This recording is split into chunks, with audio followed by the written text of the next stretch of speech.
Did you notice this in Hazbin Hotel? There's some characters in the show that have unique sound effects when they talk. Let's have a look at them. When Vox talks, sometimes his voice pitch shifts, and a radio wave sound effect is heard. Trust us. With your safety. What are you doing, Val?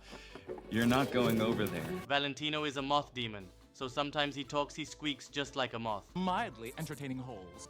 Yeah, that bitch, Chalky or Chandler, or I don't know, something mannish like that. Let me know if you noticed this in comments. So,